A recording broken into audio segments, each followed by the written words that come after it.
ಅಂಬಿಕಾ, ಅಂಬಿಕಾ, ಏನು ಮಾಡುತ್ತಿರಬೇಕು ಒಳಗಡೆ? ಅಂಬಿಕಾ, ಅಂಬಿಕಾ, ಬಾರಮ್ಮ ಹೊರಗಡೆ. ನಿನಗಾಗಿ ನಿನ್ನ ಗೆಳತಿಯರು ಗುಡಿಯಲ್ಲಿ ದಾರಿ ಕಾಯುತ್ತಾ ಕುಳಿತಿದ್ದಾರೆ. ಬೇಗನೆ ಶೃಂಗಾರವಾಗಿ ಅಲಂಕರಿಸಿಕೊಂಡು ಮದುಮಗಳಾಗಿ ಹೊರಗಡೆ ಬಾರಮ್ಮ ಅಂಬಿಕಾ.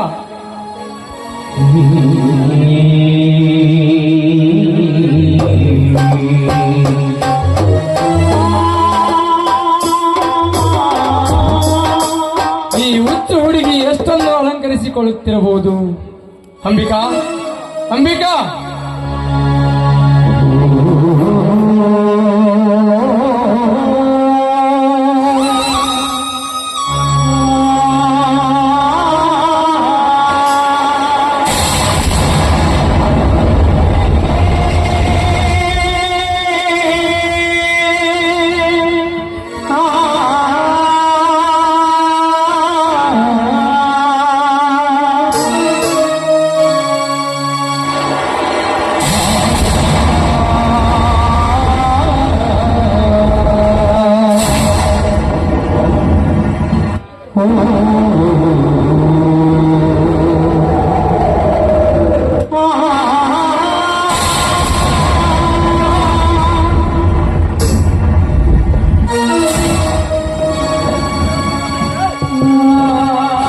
ಅಂಬಿಕಾ, ಅಂಬಿಕಾ,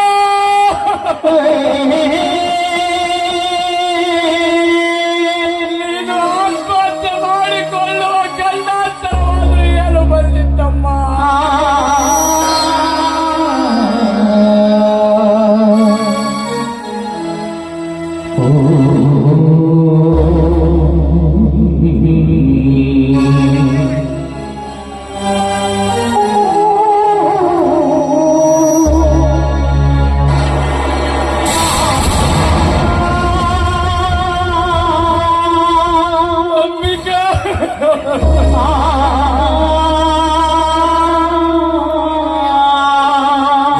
ನೀನು ಆತ್ಮಹತ್ಯೆ ಮಾಡಿಕೊಳ್ಳುವ ಗಂಡಾಂತರವಾದರೂ ಏನು ತಂದುಕೊಳ್ಳಿ?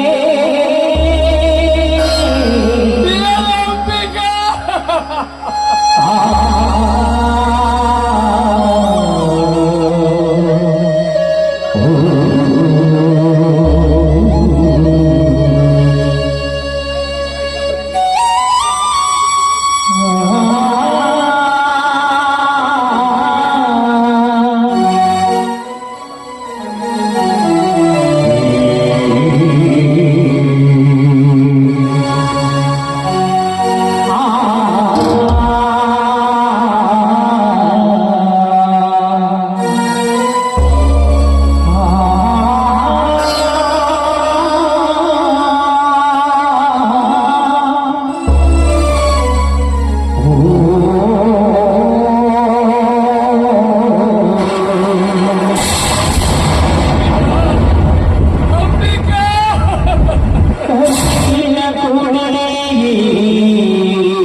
ಮಾಡಿಕೊಳ್ಳುವಂತ ಆಪತ್ತಾದರೂ ಏನು ತಂದುಕೊಳ್ಳುತ್ತೇವೆ? ಮದುವೆಯ ದಿವಸ ಎಂತ ಅನಾಹುತ ಮಾಡಿಬಿಟ್ಟಿ ಮಗಳೇ.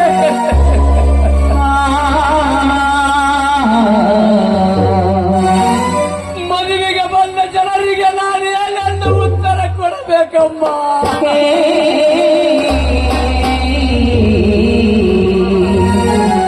ಅಂಬಿಕಾ, ಅಂಬಿಕಾ, ಈ ಮದುವೆ ನಿನ್ನ ಮನಸ್ಸಿಗೆ ಬರಲಿಲ್ಲವೇನಮ್ಮ? ಈ ಮೆಚ್ಚಿನ ನಿನ್ನ ಸೋದರ ಮಾವನ ಜೊತೆ ನಿನ್ನ ಮದುವೆಯಾಗಲು ನಿನ್ನ ಮನಸ್ಸು ಒಪ್ಪಲಿಲ್ಲವೇನಮ್ಮ? ಅಂಬಿಕಾ, ನಿನ್ನ ಎಂತಪ್ಪನಿನಗೇನಾದರೂ ಮೋಸ ಮಾಡಿದನೇನಮ್ಮ? ಏನು ಅಂಬಿಕಾ, ಮಾತಾಡ.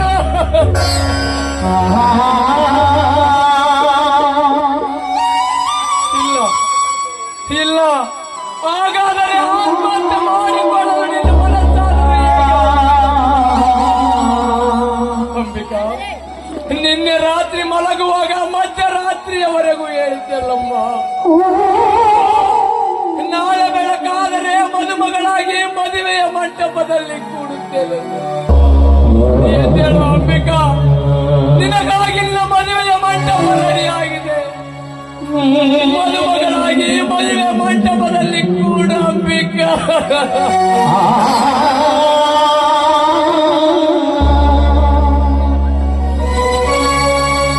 ಮದುವೆಯ ಮಂಟಪಕ್ಕೆ ಹೋಗುವ ಬದಲು ಮಸಣದ ಮಲ್ಲಿಗೆಯಾಗಿ ಮಲಗಿ ಬಿಟ್ಟಿಯಮ್ಮ.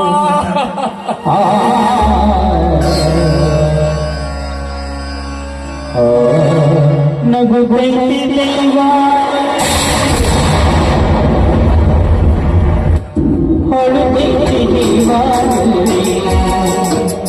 ನನಗೆ ಯಾಕೆಮ್ಮ ಈ ಮೋಸ?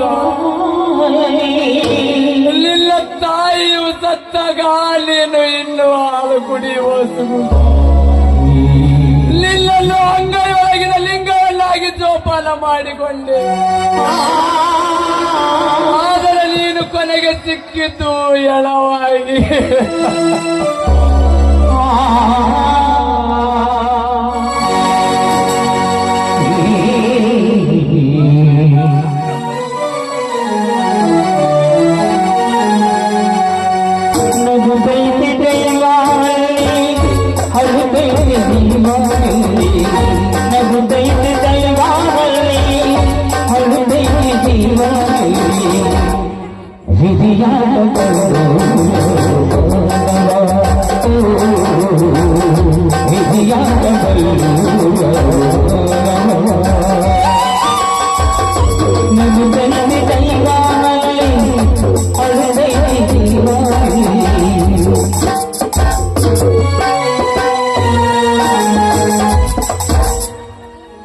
ಪ್ರೀತಿಯ ಎತ್ತಪ್ಪನಾದ ರುದ್ರಪ್ಪನಿಗೆ ನಿನ್ನ ಮುದ್ದು ಮಗಳಾದ ಅಂಬಿಕಾ ತಿಳಿಸುವುದೇನೆಂದರೆ, ಅಪ್ಪ, ನನ್ನ ತಾಯಿ ತೀರಿ ಹೋದ ಮೇಲೆ ನನ್ನನ್ನು ಮುದ್ದಾಗಿ ಬೆಳೆಸಿ ವಿದ್ಯೆಯನ್ನು ಕಲಿಸಿ ನಾನು ಇಷ್ಟಪಟ್ಟರ ಜೊತೆಗೆ ನನ್ನ ಮದುವೆ ಮಾಡಲು ಕೂಡ ಮುಂದಾದರು.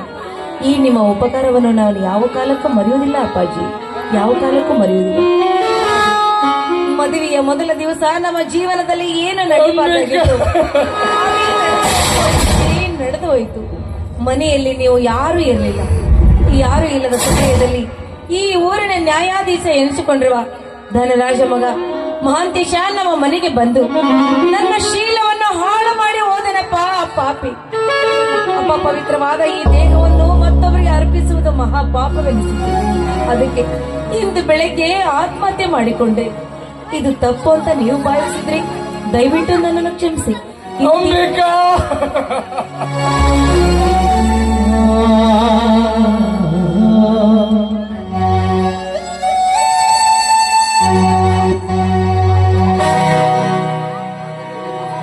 ಮಾಂಗಲ್ಯ ಕಟ್ಟಿಸಿಕೊಂಡು ಮುತ್ತೈದೆಯಾಗಿ ಮಾಡಿಕೊಂಡ ಗಂಡನ ಮನೆಗೆ ಹೋಗಬೇಕಾದ ಮಗಳನ್ನು ಮತನಕ್ಕೆ ಕಳಿಸಿದೆಯ ಮಾತೆ.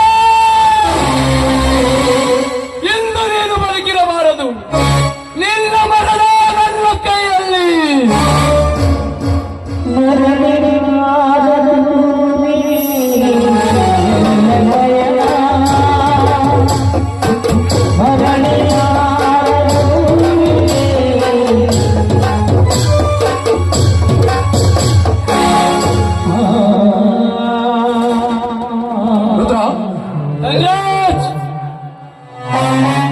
ಅಲ್ಲೇ ನಿಲ್ಲು.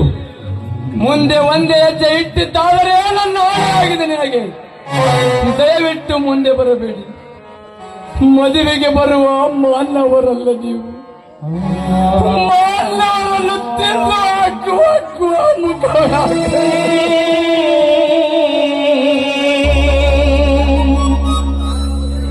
ಯಾಕೋ ರುದ್ರ, ಏನಾಗಿದೆ ನನಗೆ? ಮದುವೆಗೆ ಬಂದ ಅತಿಥಿಗಳಿಗೆ ಮನ ಬಂದಂತೆ ಮಾತನಾಡುತ್ತಿರುವಲ್ಲ, ಯಾಕೆ? ಏನಾಗಿದೆ ನನಗೆ? ನಮ್ಮನ್ನು ಕಂಡರೆ ಗಡಗಡ ಅಂತ ನಡುಗುತ್ತಿದ್ದ ನೀನು ಅಂತವನ ಬರುವ ಮದುವೆಗೆ ಬಂದರೆ ಬಾಯಿಗೆ ಬಂದಂತೆ ಬರುತ್ತಿರುವಲ್ಲ, ಯಾಕೆ? ಏನಾಗಿದೆ?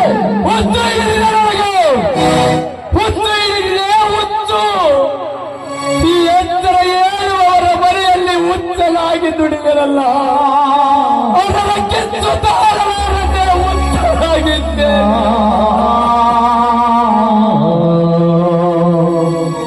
ರುದ್ರಣ್ಣ, ಯಾಕೆ ಏನಾಯ್ತು ನಿನಗೆ?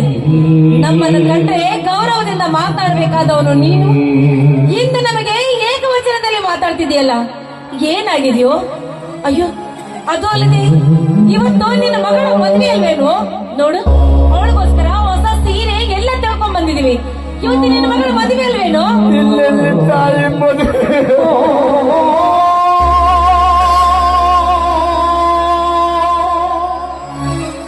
ಮದುವೆ ಎಂಬ 3 ಅಕ್ಷರ ಮುಗಿದು ಹೋಗಿದೆ ತಾಯಿ. ಮದುಮಗಳಾಗಿ ಮದುವೆಗೆ ಹೋಗಬೇಕಾದ ಮಗಳು ಇನ್ನು ಮನೆಯಲ್ಲೇ ಮಲಗಿದ್ದಾಳಮ್ಮ.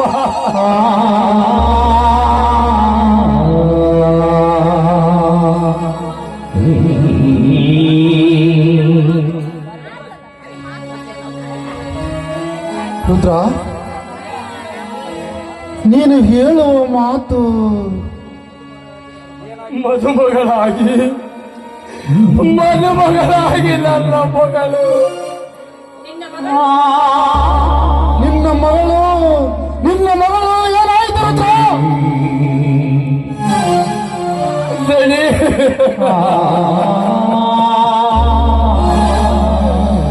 ನನ್ನ ಮಗಳು ಆತ್ಮಹತ್ಯೆ ಮಾಡಿಕೊಂಡಿದ್ದಾಳೆ ದಣಿ. ಈ ಮಾತನ್ನು ನೀನು ಸತ್ಯವಾಗಿ ಹೇಳ್ತೀಯ ರುದ್ರ? ಸತ್ಯ ದಣಿ, ಸತ್ಯ. ಸತ್ತು ಸುಂದರವಾಗಿ ಮಲಗಿದ್ದಾಳೆ ನೋಡಿ ಅಲ್ಲಿ. ನೀನು ಮದುವೆ ಇಟ್ಕೊಂಡು ಮಲಗಿದಾಳ?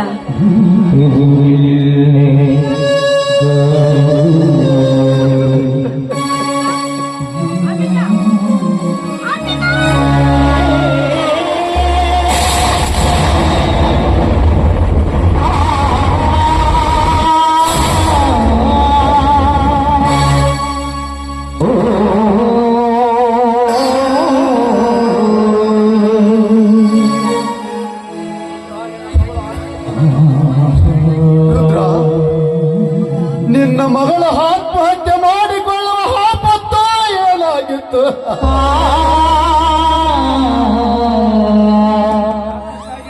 ರುದ್ರ, ಯಾತಕ್ಕಾಗಿ ಆತ್ಮಹತ್ಯೆ ಮಾಡಿಕೊಂಡ? ಮೂಲಕ್ಕಾಗಿ ಆತ್ಮಹತ್ಯೆ ಮಾಡಿಕೊಂಡಳಪ್ಪ.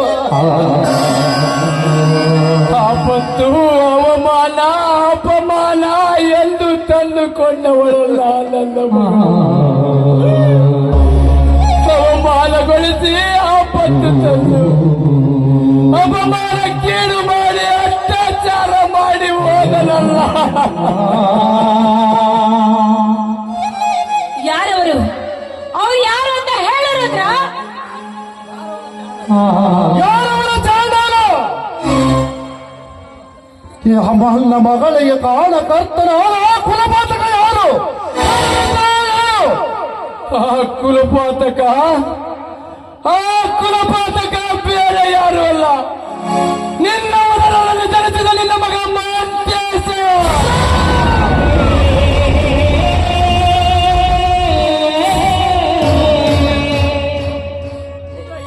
ಏನು ಹೇಳ್ತಾ ಇದ್ದೀಯ ರುದ್ರ? ಈ ಮಾತು ಸತ್ಯವಾಗಿ ಹೇಳ್ತೀಯ?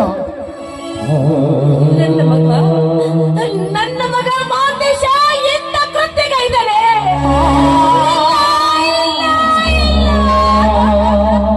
ಹೌದು, ನಿನ್ನ ಮಗ ಮಾಂತೇಶ ಮಾಡಿದ ದುರಂತವಿದು.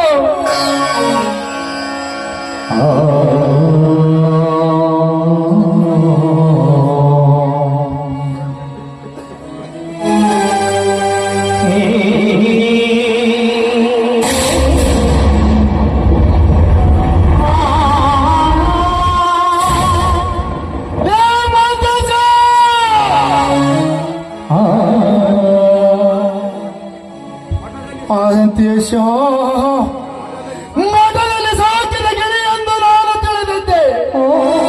ಕಟಕರ ಮಾತು ಕೇಳಿ ಹೊಸ ಸತ್ತನ್ನು ಬರಲಾಯಿತು. ನೀನೆಂದು ನಾನು ತಿಳಿದಿರಲಿಲ್ಲ. ನಾನು ಹೆತ್ತ ಮಗ ನನ್ನ ಮಗ ಮಾಂತೇಶ ಇಂಥ ನೀಚ ಕೃತ್ಯ ಕೈತಾನಂತ ನಾನು ಕನಸು ಮನಸ್ಸಲ್ಲ ನೆನೆಸಿರ್ಲಿಲ್ಲ.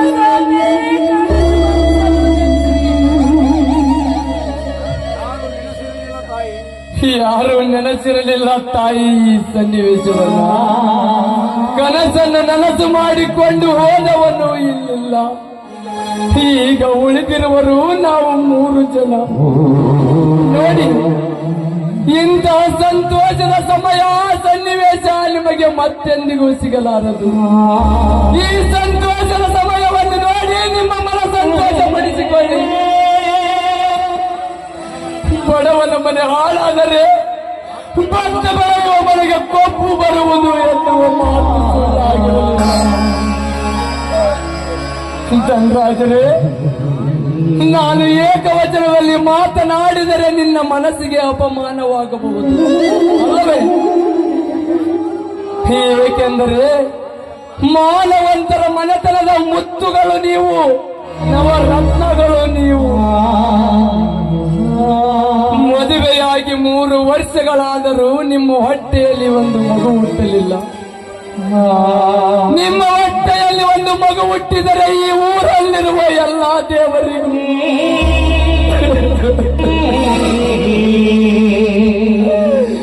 ತುಪ್ಪದ ಅಭಿಷೇಕ ಮಾಡಿಸ್ತೀನಿ ಅಂತ ಹರಕೆ ಹೊತ್ತು. ಆದರೆ ನಿಮ್ಮ ಮಗ ಹಾಲು ಎರೆದವರಿಗೆ ವಿಷ ಕೊಟ್ಟು ಹೋದ. ದೊಡ್ಡವರ ಮಗನೆಂದು ಇದೇ ಕೈಗಳಿಂದ ಎತ್ತಿ ಆಡಿಸಿದೆ. ಕೊನೆಗೊಂದು ದಿನ ನಿನ್ನ ಮಗ ನನ್ನ ಎದೆಗೆ ಒದ್ದು ಹೋದ. ಇದು ಮಾನವಂತರ ಮನೆತನವೆಂದು ಪ್ರಾಮಾಣಿಕತೆಯಿಂದ ದುಡಿದ ಮನುಷ್ಯನಿಗೆ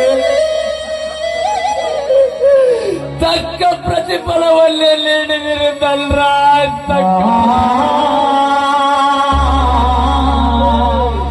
ಈ ನಿಮ್ಮ ಋಣನ ನಾನು ಯಾವ ಕಾಲಕ್ಕೂ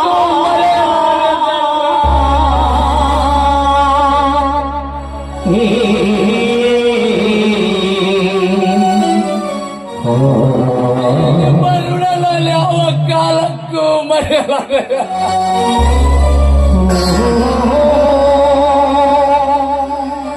ಇಂದೊಂದು ನಿನಗೆ ಒಂದು ಮಾತು ಹೇಳಿದ್ದೆ, ನೆನಪಿದೆಯಾ? ದುಡಿಯುವವರ ಮನೆಯಲ್ಲಿ ಆಳು ಮಗ ಎಂದು ಯಜಮಾನನಾಗಲ್ಲ. ಯಜಮಾನನೇ ಆಗ್ತಾನೆ, ಆಳು ಮಗನೇ ಆಗ್ತಾನೆ. ನಾನು ಎಷ್ಟೇ ಪ್ರಾಮಾಣಿಕತೆಯಿಂದ ದುಡಿದರೂ ನಾನೊಬ್ಬ ಈ ಮನೆಯ ಮಗನೆಂಬ ಭಾವನೆ ನಿಮ್ಮಲ್ಲಿ ಬರಲಿಲ್ಲ. ಕೊನೆಗೊಂದು ದಿನ ಈ ಆಳು ಮಗನನ್ನು ಹಾಳು ಮಾಡಿ ಬಿಟ್ಟಿದ್ದನ್ರ.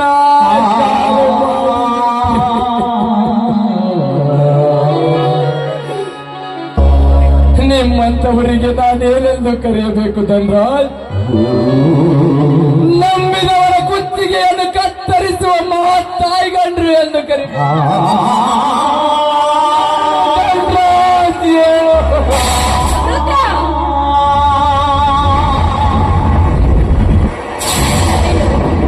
ಏನು ಮಾತಾಡ್ತಿದೀಯೋ ನೀನು? ದೇವರಂತ ಕೈ ಮುಗಿಬೇಕಾದವರು ನೀನು ಇಂಥವ್ರಿಗೆ ಏಕವಚನದಲ್ಲಿ ಮಾತಾಡ್ತಿದೀಯಲ್ಲ, ಯಾಕೆ? ನಿಮ್ಮ ಮನಸ್ಸಿಗೆ ನೋವಾಯಿತಾ? ಆಗಿರಬಹುದು. ನಿನ್ನ ಮಗ ಮಾಡಿದ ತಪ್ಪು ನಿಮಗೆ ಒಪ್ಪಿಗೆಯಾಗಿರಬೇಕು. ಯಾಕೆ ಗೊತ್ತಾ? ನನ್ನ ಹೆಂಡತಿಯ ಹೊಟ್ಟೆಯಲ್ಲಿಂದ ಹೆಣ್ಣು ಹುಟ್ಟಲಿ ಎಂದು ಬೇಡಿಕೊಂಡರು. ಹೆಣ್ಣು ಮಗು ಹುಟ್ಟಿ ನಿಮ್ಮ ಮನೆಗೆ ಬಂದಾಗ ನಿಮ್ಮ ಕೈಗಳಿಂದ ಚಿನ್ನದ ದರವನ್ನು ಹಾಕಿದ್ದೀರಿ. ಯಾಕೆ ಗೊತ್ತಾ? ನಿನ್ನ ಮನಮುರುಕ ಮಗನಿಂದ ನನ್ನ ಮಗಳ ಮಾನ ಪ್ರಳೆಯುವುದಕ್ಕಾಗಿ. ಅದು ನೀವು ಕೊಟ್ಟ ಕಾಣಿಕೆ ಇರಬೇಕು. ಆ ಉಪಕಾರವನ್ನು ಈ ರೀತಿ ಇಂದು ತೀರಿಸಿಕೊಂಡು ಬಿಟ್ರಿ.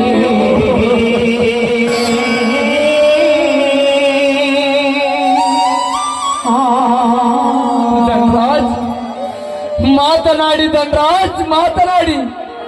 ಯಾಕೆ ಮೌನವಾಗಿ ನಿಂತಿರುವಿರಿ? ಮಾತನಾಡುವ ನಾಲಿಗೆ ನಾಚಿಕೊಂಡಿದ್ದೆ, ಧೈರ್ಯ ಎದರಿಕೊಂಡಿದ್ದೆ. ಇಲ್ಲ, ಮಾತನಾಡುವ ರೀತಿ ತಪ್ಪಿ ಹೋಯಿತೆ. ಮಾತನಾಡು ಧನರಾಜ್, ಮಾತನಾಡು.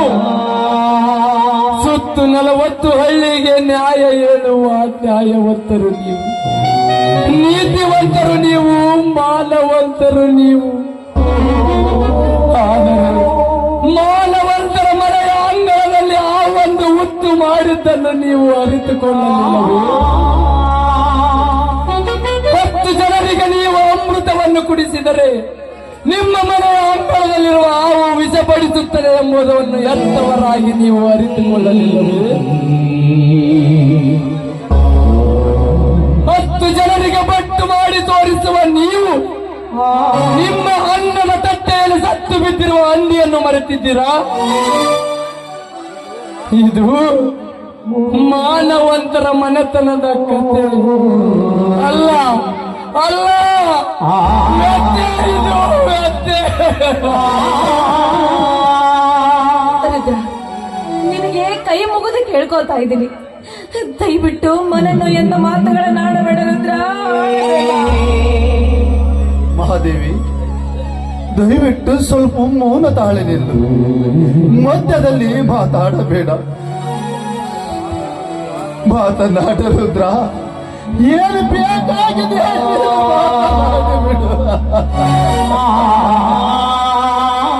ನಂದೇನು ಅಭ್ಯಂತರವೇನು ಇಲ್ಲಪ್ಪ.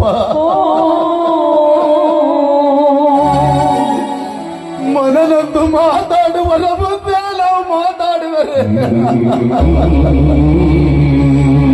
ತಪ್ಪಾಗುತ್ತದೆ.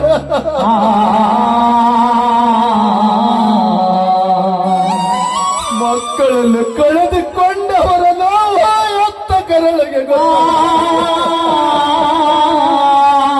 ನಿಂತು ನೋಡವರಿಗೆ ತಿಳಿಯಲಾರದು.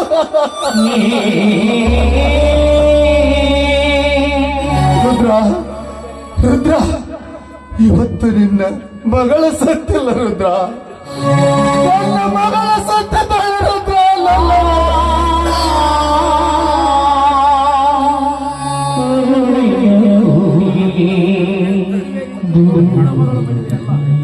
ಮದುವೆ ನಿಂತದ್ದು ನಿನ್ನ ಮಗಳ ಮದುವೆಯಲ್ಲ, ನನ್ನ ಮಗಳ ಮದುವೆ ರುದ್ರ.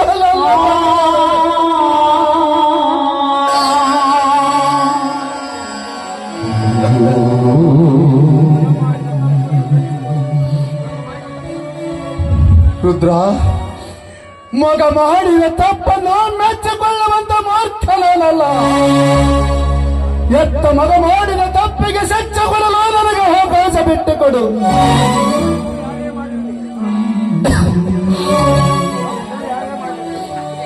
ತಪ್ಪು ಯಾರೇ ಮಾಡಿರಲಿ, ತಪ್ಪು ತಪ್ಪೇ. ತಪ್ಪು ಮಾಡಿದವರು ಎಂತ ದೊಡ್ಡವರಿದ್ದರೂ ಸಣ್ಣವರು ಆಗುತ್ತಾರೆ. ನಿಮ್ಮ ಮಾತಿನಿಂದ ನಾವು ಸಿಟ್ಟಾಗಬಾರದಪ್ಪ. ಯಾವ ಕಾಲಕ್ಕೂ ನೀನು ಮಾತನಾಡುವುದರಲ್ಲಿ ನಾವು ಸಿಟ್ಟಾಗಬಾರದು ರುದ್ರ. ನಿನ್ನ ಮಾತಿನ ಪೆಟ್ಟಿನಿಂದ ಒಡೆಯುವುದು ಅಷ್ಟೇ ಅಲ್ಲ, ನಿನ್ನ ಕಾಲಲ್ಲಿರುವ ಕೆರವಿನೆಲ್ಲ ಹೊಡೆದರು.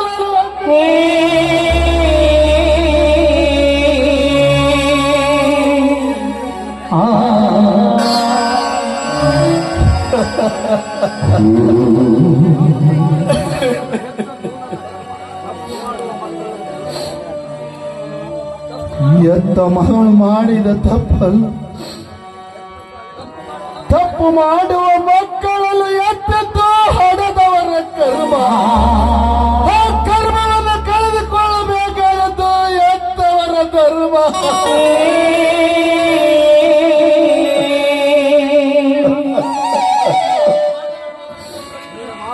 ನೀನು ಮಾತನಾಡುವುದರಲ್ಲಿ ತಪ್ಪಿಲ್ಲ ರುದ್ರ.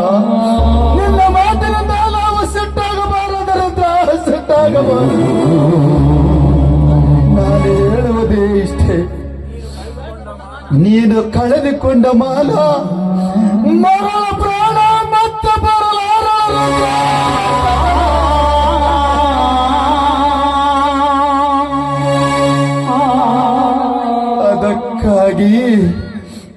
ಅದಕ್ಕಾಗಿ ನಿನ್ನ ಮಗ ಮಾಡಿದ ದುರಂತವನ್ನು ನಾನು ಮರೆತು ಬಿಡಲೇ?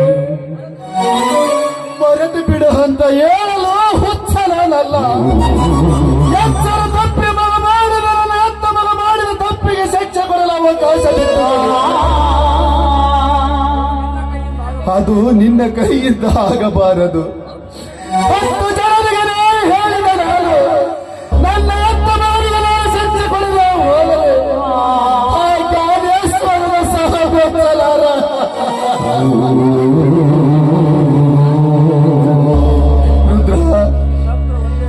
ಆದರೆ ನಿನ್ನ ಹತ್ರ ಒಂದೇ ಒಂದು ಭಿಕ್ಷೆ ಕೇಳುತ್ತೇನಪ್ಪ,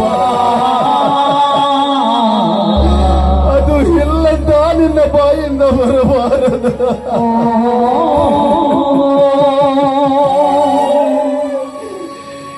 ಎಲ್ಲವನ್ನು ಕಳೆದುಕೊಂಡು ನಿರ್ಗತಿಕನಾಗಿ ನಿಂತಿರುವುದು ಇದು ಒಂದೇ ಬಡ ಜೀವ. ಈ ಬಡ ಜೀವನ ಕೊಡುವ ನಿನ್ನ ಮನೆಗೆ ಆಶ್ರಯವಾಗಬೇಕಾದರೆ ಇದೊಂದು ಜೀವವನ್ನು ತೆಗೆದುಕೋ. ಕೇಳು ಕೇಳು ಚಂದ್ರಾಜನಿಗೇನು ಬೇಕಾಗಿದೆ ಕೇಳು. ರುದ್ರ, ನನ್ನ ಮಾತು ನಡೆಸಿಕೊಡುತ್ತೀನಂತ ನನಗೆ ವಚನ ಕೊಡಪ್ಪ.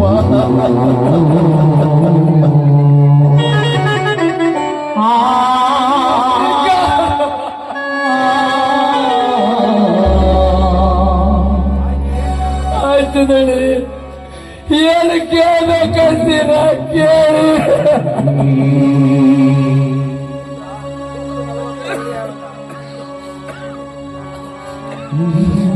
ರುದ್ರ,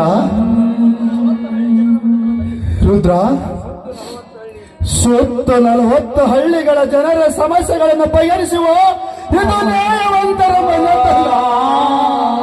ಇಂಥ ಮನೆತನದಲ್ಲಿ ಇಂಥ ಎತ್ತ ಮಗ ಮಾಡಿದ ತಪ್ಪಿಗೆ ನನ್ನ ಮನೆತನದ ಮಾನ ಹೋಗಬಾರದು. ನಿನ್ನ ಮಗಳ ಸಾವಿಗೆ ನನ್ನ ಮಗ ಕಾರಣ ಅಂತ 4 ಮಂದಿಗೆ ಗೊತ್ತಾಗಬಾರದು.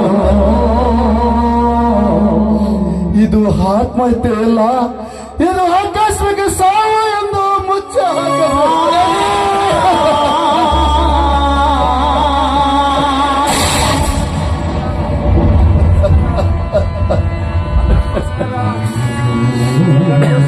ರುದ್ರ, ನಿನ್ನ ಮಗಳ ಸಾವಿನಿಂದ ನನ್ನ ಮನೆತನದ ಬಾಲ ಹೋಗಬಾರದು. ಅದಕ್ಕೋಸ್ಕರ ನಾನೇನು ಮಾಡಬೇಕು? ರುದ್ರ, ಯಾವ ಕಾಲಕ್ಕೂ ಯಾರು ನಿನ್ನ ಮಗಳ ಸಾವಿಗೆ ನನ್ನ ಮಗ ಕಾರಂತ ಯಾರ ಮುಂದೆ ಹೇಳಬಾರದು. ರುದ್ರ, ಇದು ಆಕಸ್ಮಿಕ ಸಾವು ಎಂದು ಮುಚ್ಚಿ ಹಾಕಬಾರದು.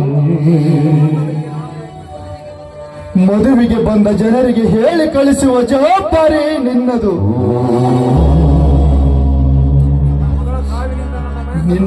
ನಿನ್ನ ಮಗಳ ಸಾವಿನಿಂದ ನನ್ನ ಮನೆತನದ ಮಾನ ಹೋಗಬಾರದು. ನಾನು ಕೇಳುವುದೇ ಇಷ್ಟೇ,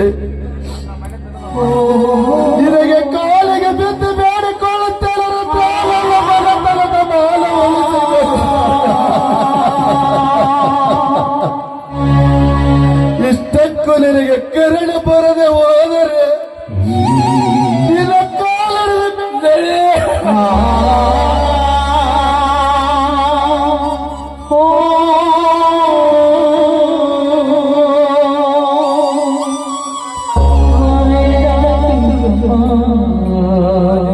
ಚಂದ್ರಾಜರೇ, ಹತ್ತರೆ ಕಣ್ಣೀರು ಬರುವುದು ಸ್ವಾಭಾವಿಕ.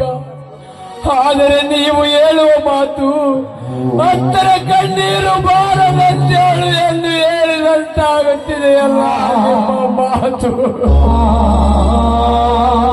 ಹೌದು ರುದ್ರ, ಇದು ಅನಿವಾರ್ಯ. ಏನು ಮಾಡುವುದು ಹೇಳು? ಕೈ ಸುಟ್ಟ ದೀಪದ ತಪ್ಪಿಗೆ ಪಡದೆಯಲ್ಲ ಒಡೆಯಬಾರದು. ಹೌದು ರುದ್ರ, ಮಗ ಮಾಡಿದ ತಪ್ಪಿಗಾಗಿ ಈ ಮನೆತನಕ್ಕೆ ಕೊಂದು ಬೇಡ. ನೋಡಪ್ಪ, ನೀನು ಅದೇ ಮನೆಯಲ್ಲಿ ಬೆಳೆದಿದ್ದೀಯ.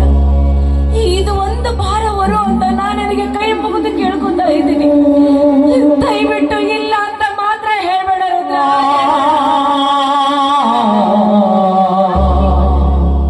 ಮಹಾದೇವಿ, ನಮ್ಮ ಮನೆತನಕ್ಕೆ ರುದ್ರ ಇಟ್ಟ ಅಭಿಮಾನ ನಿನ್ನ ಇರಲಿಲ್ಲ. ಆ ಅಭಿಮಾನ ಮೊದಲು ನೀನು ಉಳಿಸಿಕೊ. ರುದ್ರ, ನಿನ್ನ ಮಗಳ ಶವದ ಸಂಸ್ಕಾರ ಎಲ್ಲ ವ್ಯವಸ್ಥೆ ಸಿದ್ಧತೆ ಮಾಡು. ನಾನು ಮದುವೆಗೆ ಬಂದ ಜನರಿಗೆ ಹೇಳಿ ಕಳಿಸುತ್ತೇನೆ. ರುದ್ರ,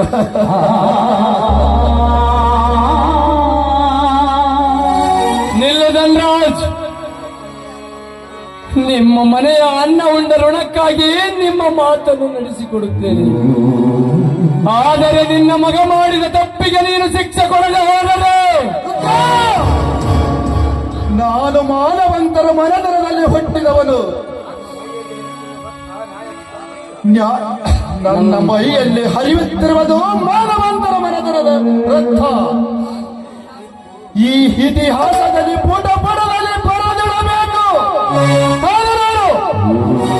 ಏನಂದ್ರೆ ನೋಡಿ, ದಯವಿಟ್ಟು ನಿಮ್ಮಿಬ್ಬರಿಗೆ ಕೈ ಮುಗಿದು ಕೇಳ್ಕೊತಾ ಇದ್ದೀನಿ. ಮಗ ಮಾಡಿದ ತಪ್ಪನ್ನ ಮನ್ನಿಸಿ ಅವನನ್ನ ಈ ಊರು ಬಿಟ್ಟು ದೂರ ಕಳಿಸೋಣಿ. ಆದ್ರೆ ಈ ನಿಮ್ಮ ಮನೆಯಲ್ಲಿರುವ ಕೆಟ್ಟ ವಿಚಾರವನ್ನು ಮೊದಲು ಕಡಿದಾಕಿ ಇಷ್ಟು ಹಣ ಆಸ್ತಿ ಖರ್ಚಾದ್ರೂ ಚಿಂತೆ ಇಲ್ಲ, ಕೆಟ್ಟ ವಿಚಾರ ಮಾತ್ರ ಮಾಡಬೇಡಿ. ಮಹಾದೇವಿ, ಇದು ನಿನಗೆ ಗೊತ್ತಾಗಲಾರದು. ಮೊದಲು ಮುಂದೆ ಸಾಗು.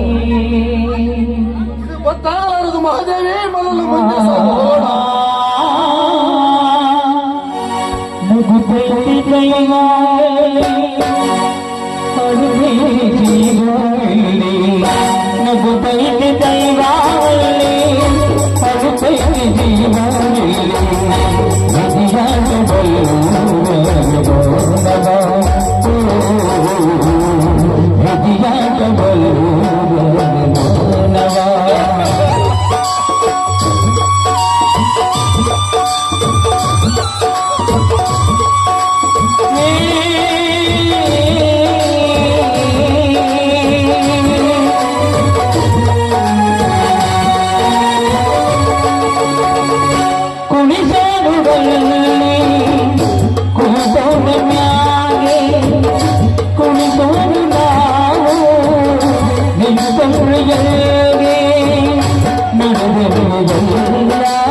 ಎಂತ ದುರಂತಕ್ಕೆ ನನ್ನನ್ನು ಅಡಿ ಮಾಡಿ ಬಿಟ್ಟಿಯಪ್ಪ ಅಂತಂದೆ.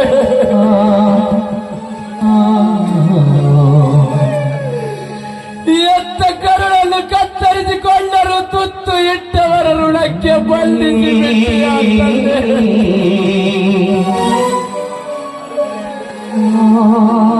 ಅದಕ್ಕೆ ಅಂದಿರಬೇಕು, ಎತ್ತ ಮಕ್ಕಳಿಗಿಂತ ತುತ್ತು ಇಟ್ಟವರು ಭಾರವೆಂದು. ಅಂಬಿಕಾ, ಈ ಸಮಯದಲ್ಲಿ ನಿನ್ನ ತಂದೆ ಅಸಹಾಯಕರಮ್ಮ.